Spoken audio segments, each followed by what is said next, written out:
حضرت عمر فاروق رضی اللہ تعالیٰ عنہ نے خط لکھا حضرت ابو موسیٰ اشعری کو.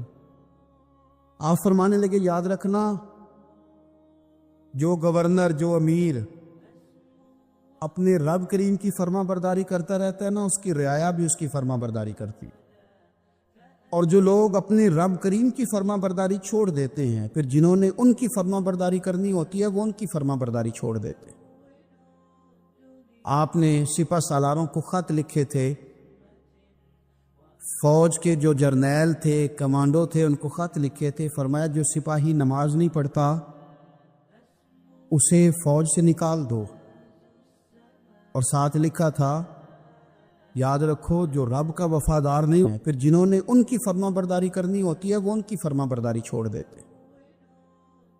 آپ نے سپہ سالاروں کو خط لکھے تھے، فوج کے جو جرنیل تھے، کمانڈو تھے، ان کو خط لکھے تھے. فرمایا جو سپاہی نماز نہیں پڑھتا اسے فوج سے نکال دو. اور ساتھ لکھا تھا یاد رکھو جو رب کا وفادار نہیں وہ ہمارا کیسے ہو سکتا ہے. نکال دو ان لوگوں کو، فوج سے الگ کر دو. ہم آج جو بے پناہ پریشان ہیں، ہمارے بچے بات نہیں مانتے، شاگرد بات نہیں مانتے، ہم شکوے کرتے ہیں، بے ادبی بڑھ گئی.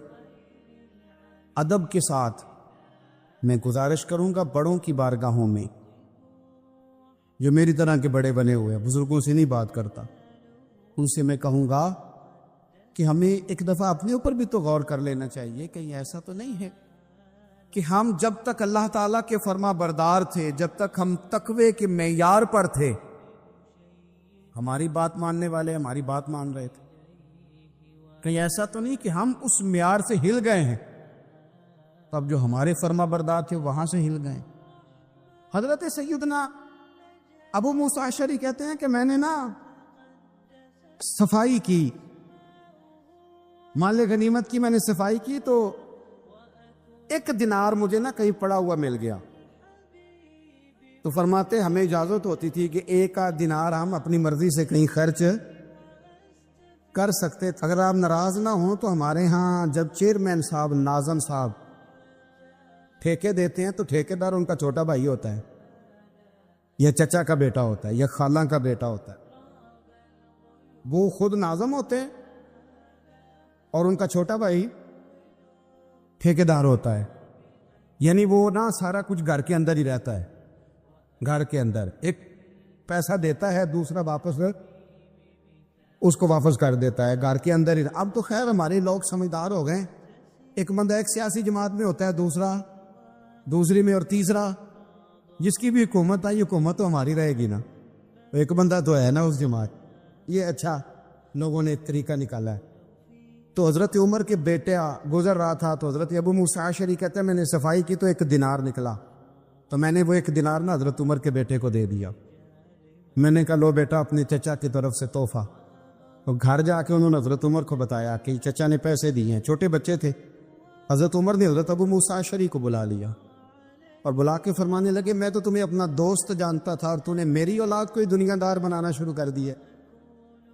میرے بچوں کو تم نے دنیا دار پیسوں پہ لگانا شروع کر دیا. میں تو تمہیں یار سمجھتا تھا. فرمایا تمہیں چاہیے تھا میرے بیٹے کو نصیحت کرتے کہ بیٹا پیسوں سے رب راضی نہیں ہوتا، اس کی رضا والے کام کیے جائیں تو رب راضی ہوتا ہے. اور فرمایا تمہیں کوئی اور گھر نہیں ملا تھا تباہ کرنے کے لیے، میرا ہی گھر ملا تھا.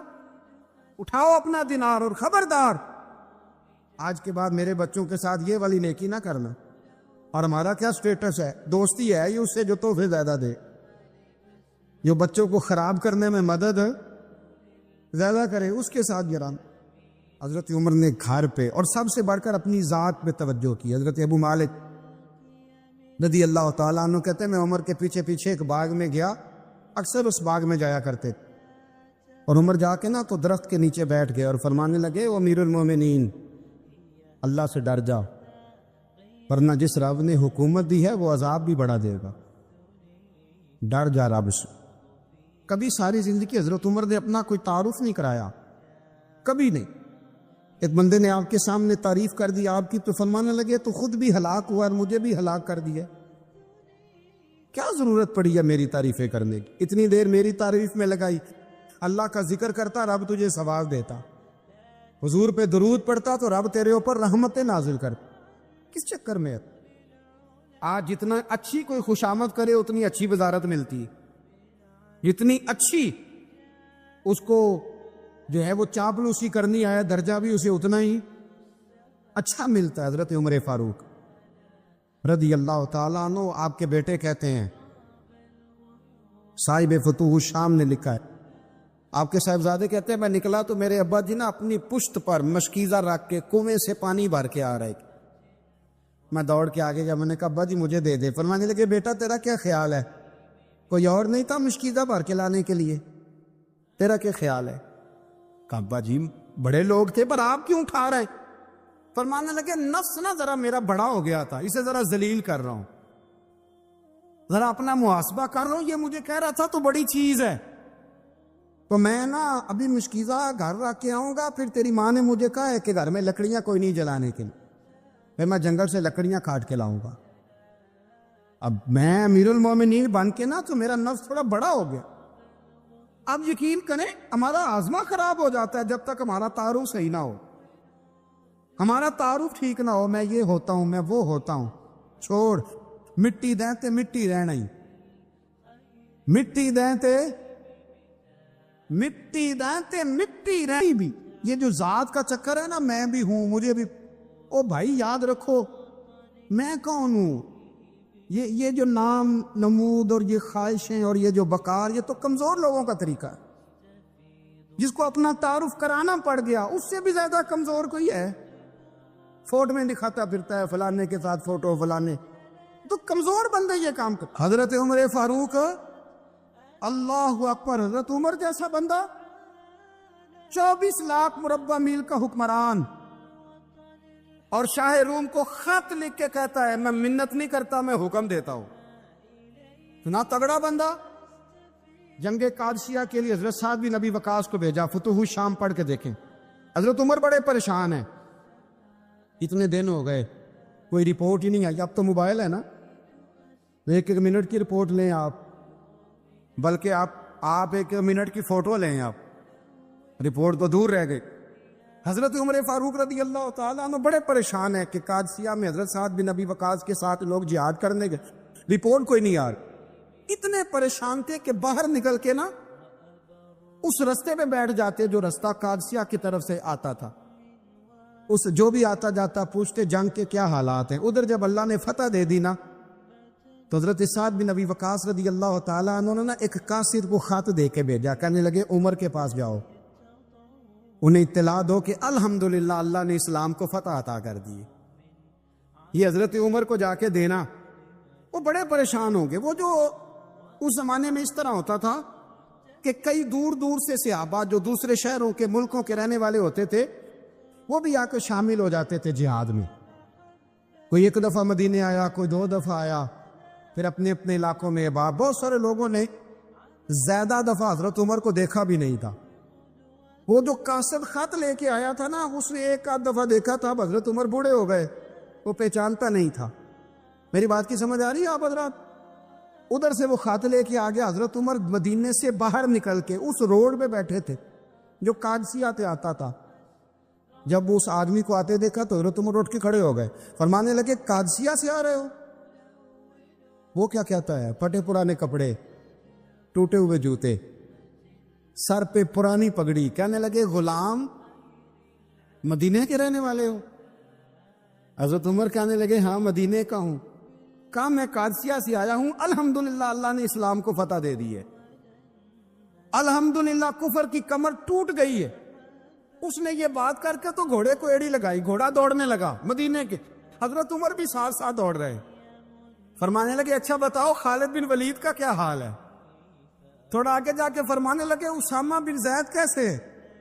وہ کہتے ہیں ٹھیک ہے۔ پھر اس نے اور گھوڑا، عمر ساتھ ساتھ دوڑ رہے ہیں، ساتھ ساتھ 24 لاکھ مربع میل کا حکمران، ایک جوتا پیر سے نکل گیا، عمر دوڑ رہے ہیں۔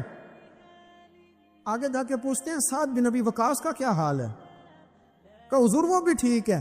کتنے لوگ میرے شہید ہو گئے مسلمانوں میں سے؟ کہنے لگا صحیح گنتی کا نہیں پتا، یہ لفظ ادا ہوتے ہوتے مدینے کی سرحد آ گئی. لوگوں نے عمر کو گھوڑے کے ساتھ دوڑتے دیکھا تو کہا امیر المومنین کیوں دوڑ رہے ہیں؟ وہ غلام چھلانگ لگا کے نیچے آیا, قدموں میں بیٹھ گیا, کہنے لگا حضور آپ نے بتایا ہی نہیں آپ امیر المومنین ہیں.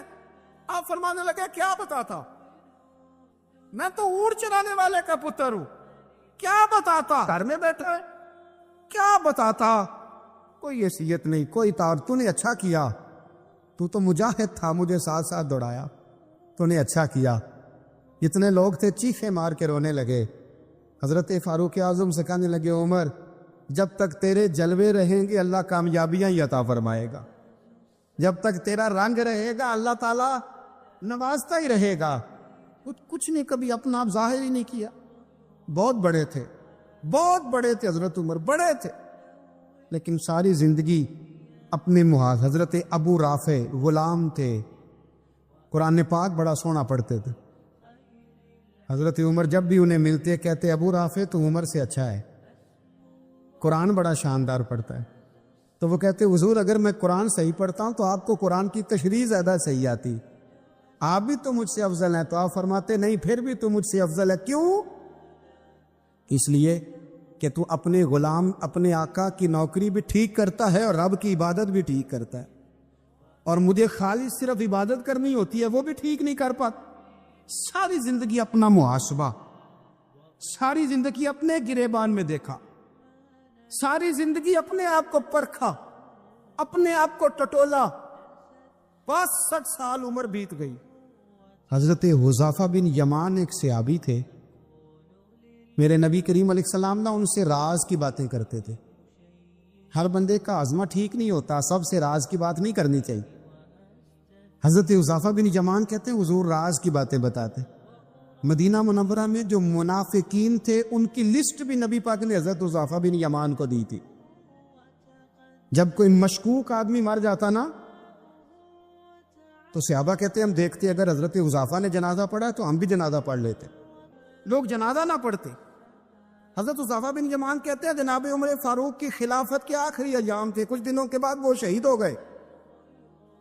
فرماتے آدھی رات کا وقت تھا, میں گھر میں سویا تھا بڑا بے فکر, اچانک میرے دروازے پہ دستک ہوئی, میں گھبرا کے اٹھا, اتنی رات کو کون آیا؟ اتنے قربان جاؤں, دروازے پہ گیا تو امیر المومنین فاروق اعظم دروازے پہ. میں نے کہا عمر کوئی حکم تھا تو مجھے بلا لیتے. کہنے لگے میں نا امیر بن کے نہیں آیا, تیرا ویر بن کے آیا ہوں. امیر المومنین کی حیثیت سے سرکاری کام سے بلاتا تو وہاں بلاتا, مجھے ایک ذاتی کام پڑ گیا. کہتے میں نے عمر کو گھر کی اندر بلا کے چارپائی پہ بٹھایا. میں نے کہا حضور میں غریب آدمی, میں کیا آپ کے کام آ سکتا ہوں؟ تو کہتے انہوں نے نا مجھے ساتھ بٹھا لیا, پھر میرا ہاتھ پکڑ لیا. کہنے لگے تو عمر کو جانتا ہے؟ عمر جھوٹ نہیں بولتا. تو جانتا ہے عمر وعدوں کا پکا ہے؟ کہا حضور جانتا ہوں. کہا میں اس وقت آیا ہوں جب دیکھ بھی کوئی نہیں رہا. حضرت حذیفہ بن یمان کہتے ہیں پریشان ہو گیا, حضور پہلیاں نہ بجھوائے, مہربانی کر بتائیں کدھر آئے ہیں. حضرت عمر فاروق فرمانے لگے 62 سال کا ہو گیا ہوں, 63 میں چل رہا ہے, داڑھی سفید ہو گئی ہے, پھل پک گیا, اٹھ فریدہ سٹیا, داڑھی آ گئی کور, اگا نیڑے آ گئی, پیچھا رہ گئی دور. اب نا اب قبر اشر کا معاملہ صاف نظر آنے لگا ہے. کہا حضور مجھ سے کیا چاہتے ہیں؟ حضرت عمر رو پڑے. کہنے لگے آج میں عشاء کے بعد نکلا ہوں تو نبی پاک کے صحابہ مجھے نیک کہہ رہے تھے, پھر میں نے بچوں کی ماں سے اور بچوں سے بھی پوچھا ہے, وہ بھی مجھ سے راضی ہیں. پر حذیفہ تیرے ساتھ نبی پاک راز کی باتیں کرتے تھے, سچ بتا کہیں عمر کا نام منافقوں میں شامل تو نہیں؟ سچ بتا ان منافقین میں تو شامل نہیں, کہیں اوپر سے تو نہیں سارا کچھ؟ حضرت حذیفہ بن یمان کہتے ہیں میں باپ کے مرنے پہ اتنا نہیں رویا جتنا عمر کے سوال پہ رویا. میں قدموں میں بیٹھ گیا. میں نے کہا نہیں عمر, یہ تو میں نے نہیں سنا, لیکن یہ میں نے نبی پاک سے ضرور سنا ہے کہ میرے بعد اگر کوئی نبی ہوتا تو عمر ابن خطاب ہوتا. یہ میں نے اپنے کانوں سے سنا ہے کہ عمر جس گلی سے گزرے شیطان راستہ بدل جاتا. یہ میں نے اپنے کانوں سے سنا ہے کہ 950 سال حضرت جبریل جناب عمر کی شان بیان کرے تو پھر بھی بیان نہیں ہو سکتی۔ یہ میں نے ضرور سنا۔ دوستو، ساری زندگی حضرت عمر نے اگر دوسروں کا محاسبہ کیا تو اپنا اور اپنے بچوں کا بھی کڑا خیال رکھا، اپنی ذات پر بڑی توجہ دی۔ جو لوگ اپنا بھول جاتے نا، ہمیں اپنی صحت کا بڑا خیال ہے لیکن اپنی روحانی زندگی کا کوئی خیال نہیں ہے، قلبی زندگی کا کوئی تصور نہیں ہے۔ آپ یقین کریں، موٹا آدمی کمزور ہونے کے لیے جدوجہد کر رہا ہے، کمزور طاقتور ہونے کے لیے، لیکن جس کو کتنے دن بیت گئے اللہ رسول کی یاد میں رویا ہی نہیں، کتنے دن بیت گئے نعت سننے کو دل ہی نہیں چاہا، جسے مہینوں بیت گئے اور قرآن پاک کی طرف نظر ہی نہیں گئی، وہ فکر مند ہی نہیں۔ زندگی زندہ دلی کا نام ہے، مردہ دل کیا خاک جیا کرتے ہیں۔ بھائی، حضرت عمر کی زندگی دور حاضر میں ہمیں یہ سبق دیتی ہے کہ کڑی نگرانی رکھو اپنے پودوں کی، کڑا خیال رکھو اپنے ذاتی باغ کا، اور یہ جو تمہارے دل کی دنیا ہے، یہ تمہاری روح کی زندگی ہے، اس کا محاسبہ کرتے رہو۔ نبی کریم علیہ السلام نے فرمایا اپنا حساب خود کر لو قبل اس کے کہ تمہارا حساب کیا جائے۔ اپنا حساب، بولیے، اپنا حساب۔ ہم ساری دنیا کا حساب کرتے پھرتے ہیں، کوئی کہاں سے کماتا ہے، کہاں کھاتا ہے، پر اپنا حساب حضور نے فرمایا حساب کر لو قبل اس سے کہ تمہارا حساب۔ مولا علی فرماتے ہیں نماز پڑھ لو قبل اس کے کہ تمہاری نماز پڑھی جائے، نماز پڑھ لو قبل اس کے کہ تمہاری۔ اپنا محاسبہ کریں، تھوڑا سا نا اوپر دائیں بائیں دیکھنے کی بجائے تھوڑی سی گردن جھکا کے نا، درویش کہتے ہیں برے بندے نو میں لبن ٹریا تے جگ تے ملیا نہ کوئی، اپنے اندر چاتی پائی تے میں تھوں برا نہ کوئی۔ تھوڑی سی نا، تھوڑی سی اپنی طرف توجہ دیں۔ ہم نا بے چین وقت گزار رہے ہیں، بے قرار ہیں، بے سکون ہیں۔ سبب یہ ہے کہ ہم نے نا اپنا حساب کرنا چھوڑ دیا ہے۔ حضرت مصعب ابن عمیر بڑے مالدار تھے اور بڑے مہنگے جوڑے پہنتے تھے، پھر اللہ نے کرم کیا اور حضور کی غلامی میں آ گئے۔ میں حضرت مصعب ابن عمیر کو پڑھ کے نا ایک جملہ میں نے نیچے لکھا ہے، میں نے کہا اس کا مطلب ہے کہ سوٹوں میں، کوٹھیوں میں، گاڑیوں میں سکون نہیں، سکون تب بھی ہے جب ضمیر مطمئن ہو جائے۔ مالدار آدمی تھے پر یہاں پھٹے پرانے کپڑوں میں آ گئے، اس لیے کہ وہاں سب کچھ تھا، دل مطمئن نہیں تھا۔ تو پہلے حبشہ گئے ہجرت کر کے، پھر مکے واپس آئے۔ نوجوان آدمی، بوڑھا آدمی نہیں، جوان۔ نبی پاک صلی اللہ علیہ وسلم نے ڈیوٹی لگائی، فرمایا مدینے مجھ سے پہلے جاؤ، جا کے تبلیغ کرو۔ یہ وہاں گئے، کسی کے گھر میں، حضرت اسد بن زرارہ رضی اللہ تعالیٰ عنہ کے گھر میں ڈیرا لگایا۔ وہاں بنی ظفر کا ایک گھر تھا، ایک حضرت اسد بن زرارہ کا، وہاں تبلیغ کرتے، دین بتاتے۔ جوان آدمی اور امیر آدمی، منت کرنے کی کیا ضرورت ہے؟ کسی کی منت کرنے کی کیا ضرورت ہے؟ پر دروازے رسول پہ آئے نا۔ حیدر شاہ اس گلی کدے نہ رول دی، پر ان تے رول گئی نا۔ آئے نا تو آ کے حضور کی بارگاہ سے پیغام لے کے یہاں پہنچ گئے۔ حضرت اسد بن زرارہ کے گھر میں ان کا قیام تھا رضی اللہ تعالیٰ، وہ مسلمان ہو چکے تھے، اور ان کی خالہ کے بیٹے تھے حضرت صاحب بن معاذ، جو قبیلہ بنو اشہل کے سربراہ تھے، اپنے قبیلے کے سردار تھے اور خالہ کے بیٹے تھے۔ وہاں آ گئے، حضرت مصعب بن عمیر نے تبلیغ شروع کر دی۔ شروع میں غریب لوگ کلمہ پڑھنے والے تھے، بات ذرا پھیلنے لگی تو حضرت صاحب بن معاذ نے خود نہیں کہا، خالہ کے بیٹے تھے، نہ کہا وہ ناراض نہ ہو جائے۔ حضرت سید ابن حدیر کو بلایا اور بلا کے کہنے لگے یار تو جا، میرا وہ خالہ کا بیٹا ہے، میں کوئی بات کروں گا تو وہ ناراض ہو جائے گا، جا سمجھا، وہ ہمارے سادہ لوگوں کو کہہ رہے ہیں کہ تمہارے باپ دادا بھی گمراہ تھے، بت پوجتے تھے، واپس آؤ۔ تو وہ تو ایک نئی تراڑیں ڈالے، جا کے۔ اب وہ بھی سردار بندے تھے، انہوں نے کہا تو ہی اٹھا سکتا ہے، پورا ان کو تیار کر کے بھیجا تو وہ ڈنڈا لے کے آئے اور سخت بات کی آ کے حضرت مصعب بن عمیر کے ساتھ، حالانکہ یہ بھی بڑی امیر ماں کے بیٹے، اور بڑے عجیب جملے کہے کہ کوئی کام نہیں ملا تو اب یہ شروع کر لیا تم لوگوں نے، بڑی باتیں کی۔ پورا غصہ لے گیا نا، یہ بھی ایک لہجہ تھا۔ جواب میں حضرت مصعب ابن عمیر کا بھی لہجہ تھا، اور باتیں کرتے رہے تو یہ ہنستے رہے، تو یار اسے رستے کا مسافر ہی نہیں، یہ تو ان کو پوچھنا جو مسافر ہے، کہہ جو کہنا ہے، تو تر شروع ہو کے گالی ہزار دے، یہ وہ نشہ ہی نہیں جو کوئی ترشی اتار دے، تو کر جو تو نے بات کرنی ہے وہ کرتے رہے۔ جب غصہ ٹھنڈا ہو گیا، سارا کچھ کہہ چکے، تو حضرت مصعب ابن عمیر کہنے لگے جی آپ نے ڈانٹا ہے، ہم تو تیار بیٹھے ہیں جانے کے لیے، گئے بس 2-3 باتیں ہماری بھی سن لیں گے۔ میں کہا سنائیے، 2-3 آیتیں پڑھی قرآن پاک کی، تھوڑا سا حضور کی سیرت نور کو چھیڑا، تو وہ ڈنڈا انہوں نے پھینک دیا، فرمانے لگے اس دین میں داخل ہونا ہو تو طریقہ کیا ہے؟